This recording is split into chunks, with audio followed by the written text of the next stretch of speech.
Assalamualaikum warahmatullahi wabarakatuh. Saya Nabila Rizky Amalia, NPM 2206 1042 128. Saya berasal dari Program Studi Pendidikan Anak Usia Dini. Nah, di sini saya akan membahas mengenai pengembangan agama pada anak usia dini untuk memenuhi tugas ujian tengah semester bersama Ibu Mutmainnah, SPD, MED. Sebelum saya membahas lebih jauh mengenai pengembangan agama pada anak usia dini, saya akan menjelaskan terlebih dahulu tentang pengertian agama menurut bahasa. Jadi, secara bahasa, agama berasal dari bahasa Sanskerta, yaitu dari a yang berarti tidak dan gama berarti kacau. Jadi, agama berarti tidak kacau atau teratur. Maksudnya di sini adalah agama sebagai pengatur kehidupan manusia. Selanjutnya, tujuan pengembangan agama pada anak usia dini.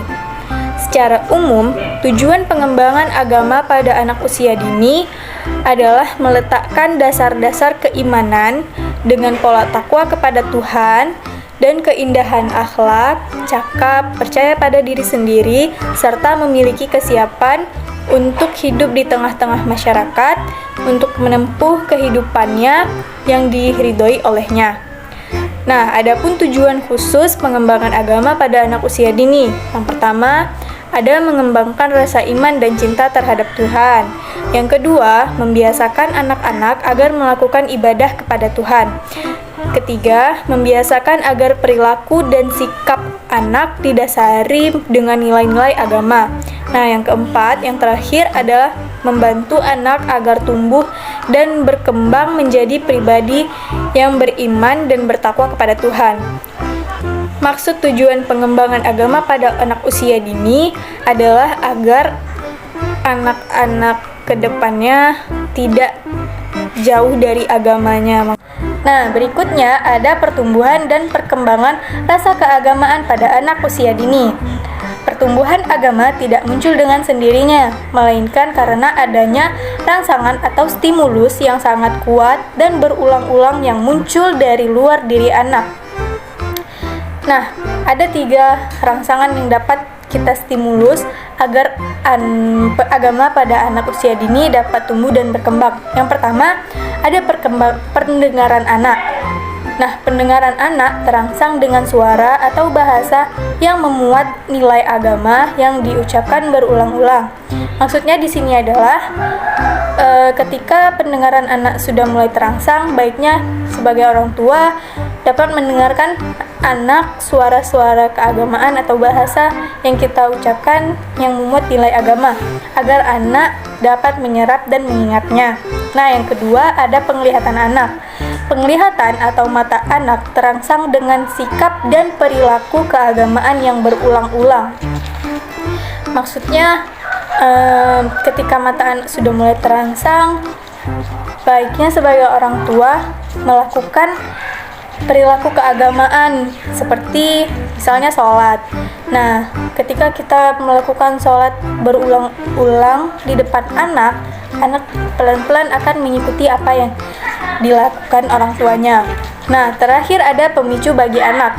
Pemicu bagi anak berupa fasilitas yang tersedia untuk meniru dan melakukan praktek keagamaan. Nah, selanjutnya ada strategi pengembangan agama pada anak usia dini. Yang pertama ada menanamkan rasa cinta kepada Allah. Strategi ini dilakukan agar anak dapat mencintai Tuhannya. Yang kedua, menciptakan rasa aman. Strategi ini dilakukan karena perasaan aman adalah kebutuhan yang mendasar yang selalu didambakan oleh anak. Yang ketiga, ada mencium dan membelai anak.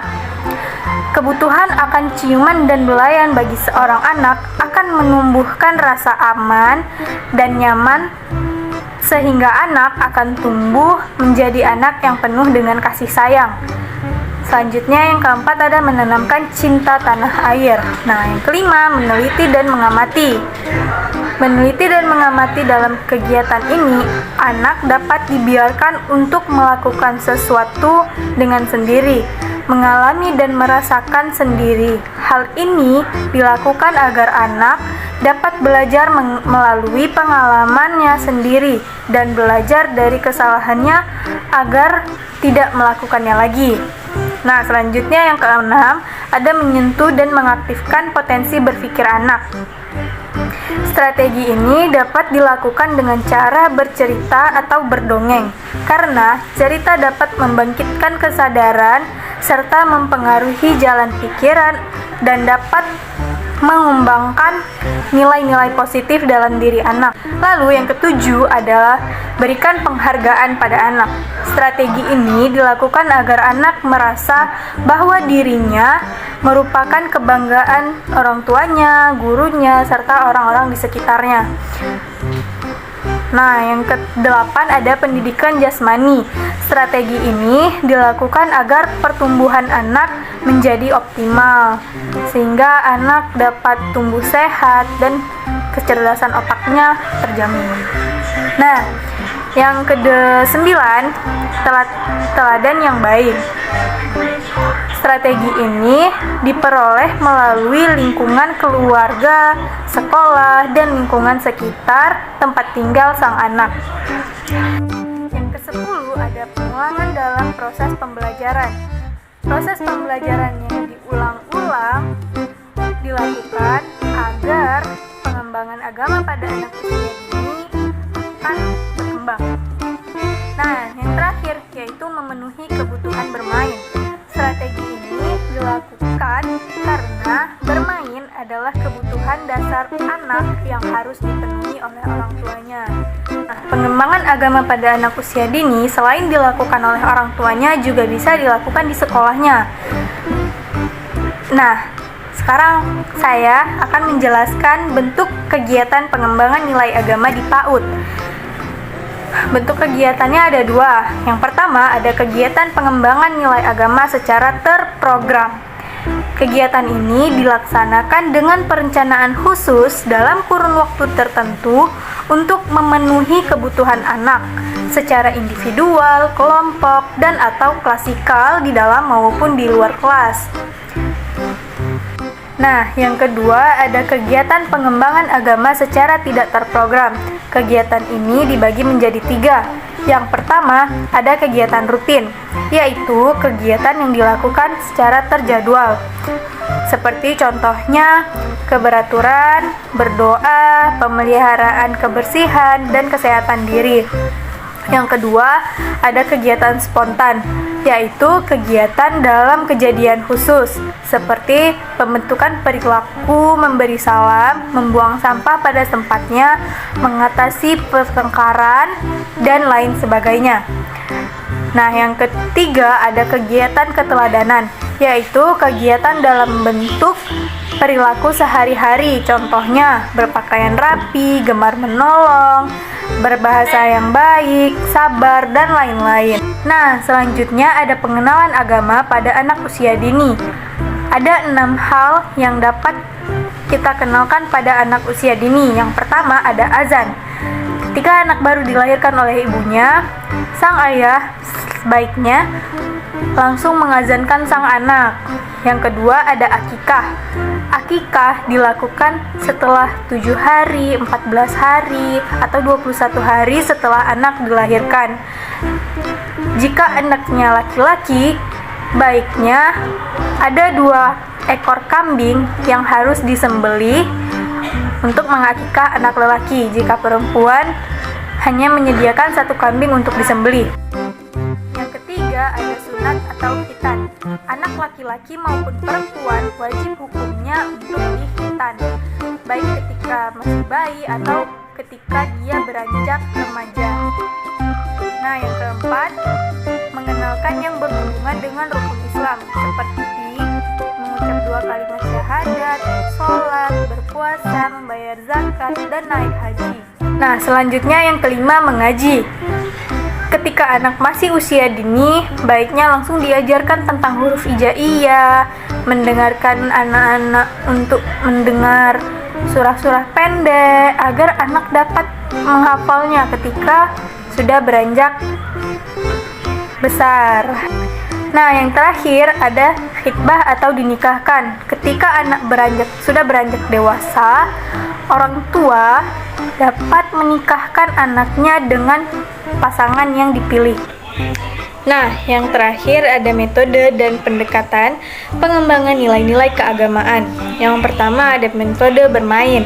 Metode bermain dapat dilakukan dengan cara bermain peran. Contohnya, dengan bermain peranan sebagai Nabi Ibrahim alaihissalam ketika mengenalkan kaumnya yang musyrik untuk mencari Tuhan, yang mana dilakukan dengan cara mengenalkan benda-benda langit. Yang kedua, ada metode karya wisata. Metode ini dapat dilakukan dengan membawa anak-anak ke tempat-tempat wisata seperti pegunungan atau pantai dan mengenalkan anak bahwa laut atau pegunungan yang dikunjungi itu adalah ciptaan Allah. Nah, yang ketiga ada metode demonstrasi. Metode ini dilakukan dengan cara menjelaskan cara-cara berwudu, cara-cara sholat, beretika, dan lain sebagainya. Yang keempat, ada metode bercerita. Metode ini dapat dilakukan dengan cara menceritakan kisah para nabi dan rasul beserta dengan mukjizatnya. Nah, yang kelima yaitu yang terakhir ada metode uswah hasanah. Metode ini menempati porsi pertama dan paling utama, terutama untuk membentuk nilai dan perilaku yang baik bagi anak-anak. Pengembangan nilai agama akan lebih tepat karena anak-anak memiliki kecenderungan untuk meniru perilaku yang diperankan atau yang ditampilkan orang dewasa di sekitarnya. Karena sifat anak-anak yaitu meniru apa yang dilihatnya. Nah, dari yang sudah saya sampaikan tadi dapat diambil kesimpulan bahwa pengembangan agama pada anak usia dini harus dilakukan karena anak yang sudah mendapatkan pengembangan nilai agama sejak dini dari lingkungannya akan tumbuh menjadi anak yang religius, yakni anak yang memiliki sikap dan perilaku yang patuh dalam melaksanakan ajaran agama yang dianutnya. Sekian dari saya, mohon maaf apabila ada kekurangan. Wabillahi taufiq wal hidayah. Wassalamualaikum warahmatullahi wabarakatuh. Saya Nabila Rizky Amalia, pamit undur diri.